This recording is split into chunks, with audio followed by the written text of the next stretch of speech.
The Rambam in the Sefer HaMitzvos, in Mitzvah Vav, writes as follows: Mitzvah Vav hi shetzivanu l'hitchaber im hachachamim u'l'hityacher imahem u'l'tamid b'yeshivatam b'chol ofen me'ofnei ha'avoda v'chev ma'achal mishteh v'ha'esek k'dei sheyagia lanu l'lidmod ma'asayim lahamim b'osios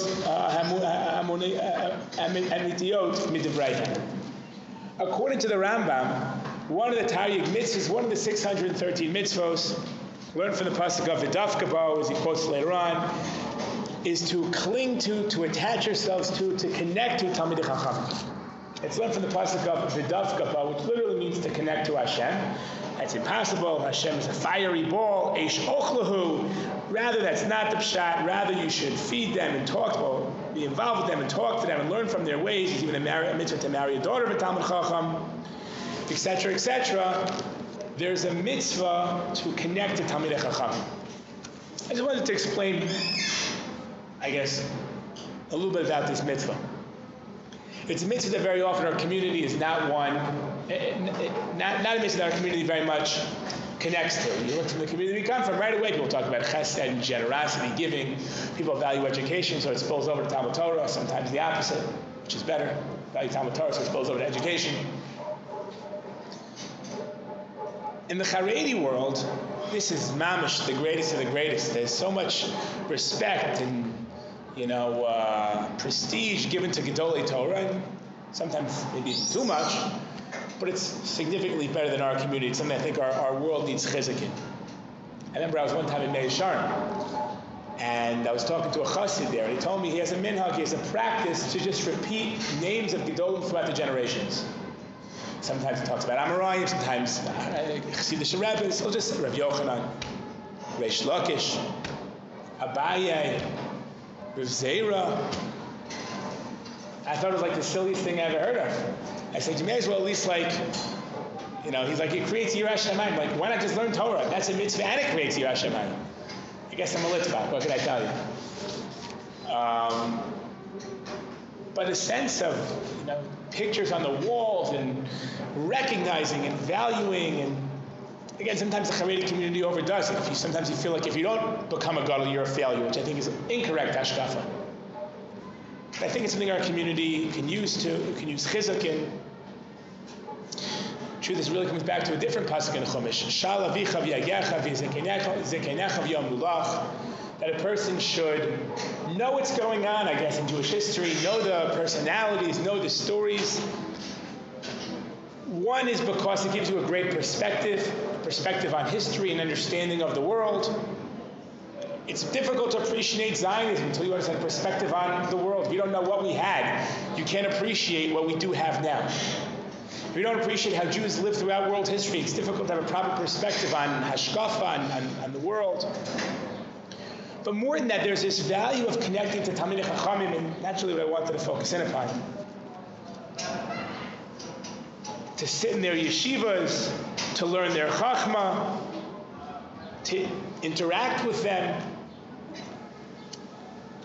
And in a certain sense, it represents Hashem. After all, it's learned from the pasuk of V'davka bo, to connect to God. Physically, you can't connect to God. The best you can do is connect to His values, to connect to His ideology, connect to His midos, which is represented, which is expressed by the Talmidei Chachamim. It's important to recognize Judaism and Torah is not just an intellectual pursuit. It's not just understanding.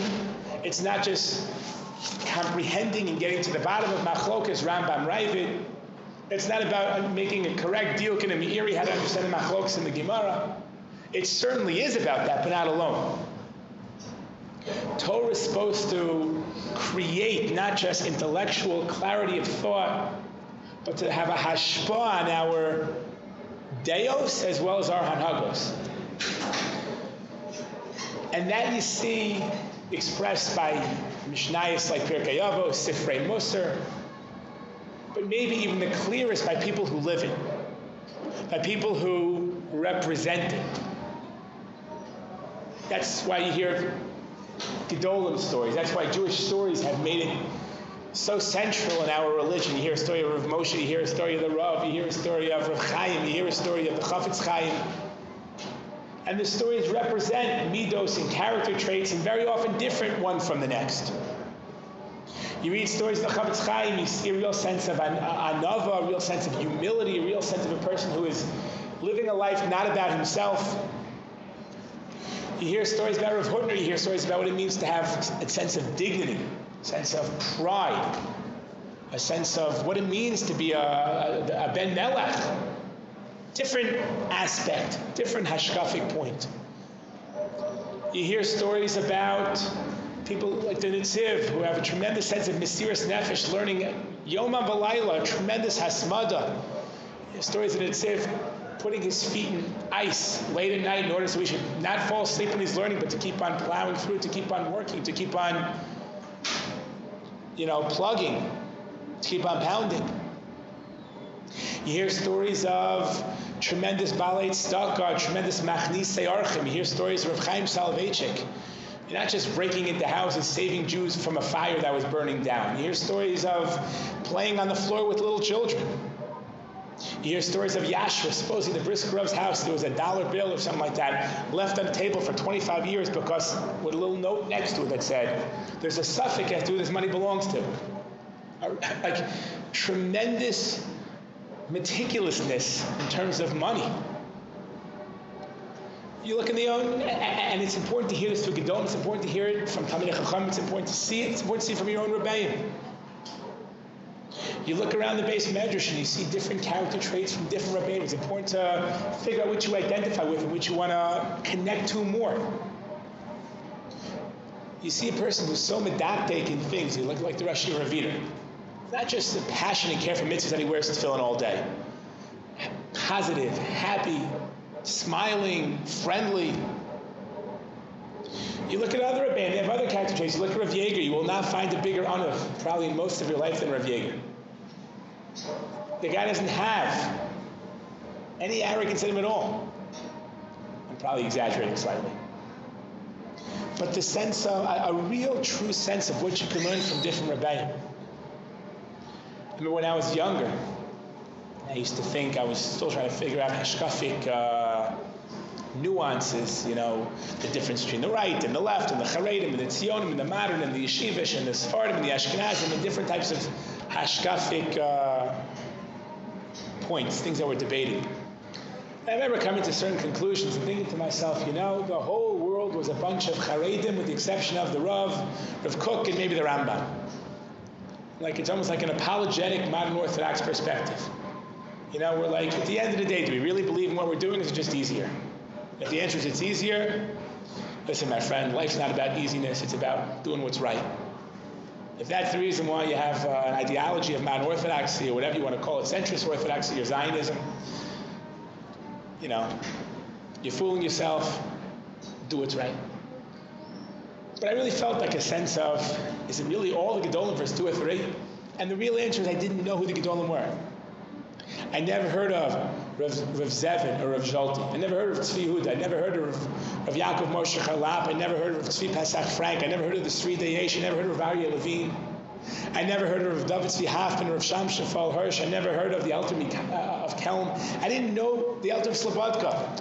I don't think the Alter of Slobodka was a modern Orthodox Jew, but a certain sense of sophistication, a certain sense of depth to his thought, which is one of the aspects I identify with in modern Orthodoxy. A sense of Zionism, saying that it was a huge Zioni, I just didn't know anything. The more you learn about the Gedolim, and I'm not suggesting you put yourself in a modern Orthodox box, whatever the party lines are, just put a check in those boxes and follow blindly. That's certainly not the best way to serve Hashem. But if you value sophisticated thought, you think that's where it is. So realize there were many sophisticated thinkers. Some more, some less.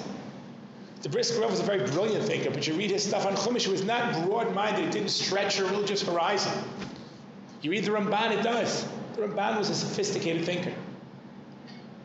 You value, or you're interested in, Zionism speaks to you, it gets excited about Eretz Yisrael, so learn about Rav Aryeh Levine, learn about Rav Kook. The people who never left Rav Tziki, an already based manager, never left Eretz Yisrael, he's never even been in Eilat. Never been on an airplane, never left this. Rav Horn, never left Eretz Yisrael once, never been to Eilat. And it's a shita. Nothing bad against Eilat, nothing bad against Chutz La'aretz. They want like Yitzchak Avinu. There are many, many different religious ideologies and perspectives. There are many different religious, many different ways to connect to different parts of religion. Some are debating. It's important to learn to connect to the Gedolim, because connecting to these ideologies allow you to feel comfortable with yourself as an Eved Hashem, and they represent Hashem's values. It's important to analyze and to think about personalities of the Chachmei HaMasorah, to connect to your Rebbeim, to connect to the values they represent, to see them live them, and to learn from them. Partially on a pragmatic level, that it enables you to more properly do what's right, but there's an intrinsic value, v'dav kabo. There's a mitzvah of clinging to God, and the best way you can do it is clinging to the values of God, which are most clearly expressed by Talmidei Chachamim. It's important to connect to the Chachmei HaMasorah. It's important to connect to all the Chachmei HaMasorah. And if you disagree ideologically with someone, you're more of a Tzioni, you're less of a Tzioni, so you don't like Rav Kook as much because you're less of a Tzioni. It's okay. Realize that Rav Kook has tremendous Avos Yisrael, that people who criticized him publicly and called him a kofar when they had to come asking for recommendations for jobs, he would give them lovingly because he knew how to value Avos Yisrael more than his own personal pride. So you don't think you can become as humble as Rav Moshe Feinstein. Join the club. That doesn't mean you shouldn't learn from humility, and it doesn't mean you shouldn't learn from his ability to, and courageousness to paskin every single shaila out there. There's no one who paskin more modern shailas than him. He may be the most influential posik in the last 500 years, 300 years. There's so many nuances of persona, character growth that we have to learn in order to develop our personality, in order to find comfortability with ourselves as B'nai Torah. You get some of it from reading Perkei Avos, but so much more you get from interacting and finding the positive elements in the Chachmei HaMasorah, in Rebbeim, whether it's from this yeshiva or without. There's a mitzvah of davka bo, l'tchaber im hachachamim, u'l'tiyached imahem, tamid b'yeshiva sam, to learn, b'chol ofen me'ofanei ha'avoda, the ways that you can see how they interact, the ways that you can see how they carry themselves, their hanhaga. You might not agree with everything that every person does, and especially if there's debates, and you have to choose sometimes how you want to carry yourself, where you feel more comfortably, hashkafically. But to connect to the Ribono Shel Olam, to mimic his midos, to cultivate amongst yourself the ideology and the attributes that he subscribes to and values, both pragmatically as well as for intrinsic value. It's worthwhile to be l'tchaber to Talmid Chachamim, to learn about the Chachmei HaMasorah, to feel connected to the Masorah, to feel connected to Rebbeim, not just because of Ezer Chacham Alom Nikol Adam, but also because of Hasei L'Charav. Everyone should have a good chance.